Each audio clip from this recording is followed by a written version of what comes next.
Aš vieno dalyko nesuprantu. Dudaitė pranešė, kad mes sumažinsime Rusiją.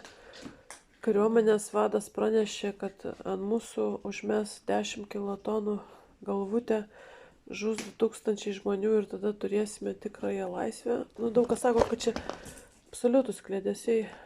Nežinau, kaip aš sugaudžiau tą. Kažkaip pasispaudžiau nuo 20 minutės, galvoju, čia pliurps, o toliau kažką tai nusišnekės stambiai. Ir vat prieš 17 valandų yra straipsnis, susiraskite oficiozę LRT LT, kad Ukraina pralaimi visiškai.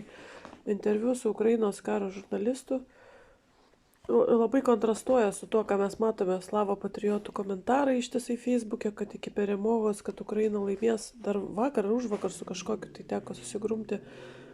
Ir jis tiesiog varo lozungais ir tu jo klausi, ar tu domiesi karo eiga, ar tu žinai, kad Rusija kiekvieną dieną viską išdaužo. Ukraina laimės. Paskui ten tos yra visokios frazės, kad jeigu Ukraina nelaimės mūšio lauke, mes kiti, mes sekantis. Tai dabar mūsų kariuomenės vadas laiko, kad 10 kilotonų čia nieko tokio, o va tai iš to į tam interviu.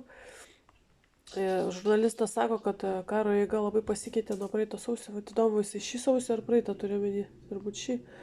Nuo praeito sausio rusai aviacinės bombas tokias pusės tonos pradėjo visur vežioti, jie sugeba nuvežti 90 kg ir paleidžia. Ir visi tvirtinimai, viskas išlekia į orą.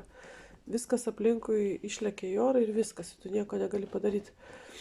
Tai čia gal pirmą kartą girdim, nes prieš tai daite pinigų, duokite supply, mes laimėsim, mes kovojam už jūs. Ir sako, tų aviacinių bombų tiek daug, kad viską išdaužo. Ir klausia, kaip šiandien yra. Sako, žmonės bėga ir bėga iš tų griaunamų regionų. 7,7 milijono pabėgė.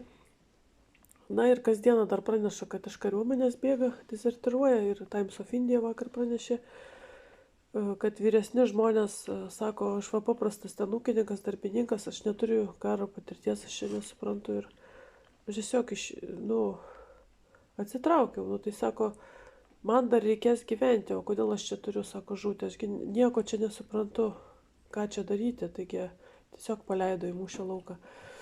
Tai va tokius va apklausė yra paimti interviu, net vadai atsitraukia, jie motyvuoja, kad nėra priemonių, taip pat visi demotyvuoti ir kad visi žus.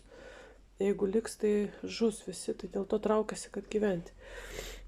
Ir dar viena naujiena, nors mūsų kariuomenės vadas gruodžio 23 interviu pasakė, kad Lietuva turi tokį ginklą, kad bet kokią Rusijos raketą numuš ir kals atgal ir nieko tokio 10 kilotonų kažkokius tai galvutės. Šiaip tai bombos yra, o ne galvutės 10 kilotonų. Ir 15 kilotonų tai nudaužė 150 000 žmonių, o ne 2000. Tai ar jisai karo istorijos nesimokinęs, ar šneka bileka kažkokias nesąmonės. Vokietija prisipažino, kad neturi jokios sistemos numušti Oriešniką. Vakar ėmė ir prisipažino. Ir pasakė, kad Oriešnico atžvilgių jų dangus neapginamas iš viso yra. Patriotas visiškai negali nei nuskanuoti Oriešnico, nei atpažinti, nei pasivyti ir nudaužti.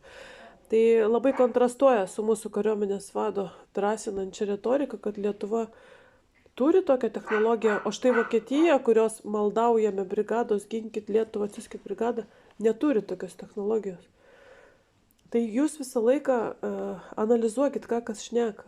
Nes kai jisai pasakė, kad yra kaip numušti, aš labai suabejojau, kad čia yra briedas, kad čia šneka visiškas nesąmonės.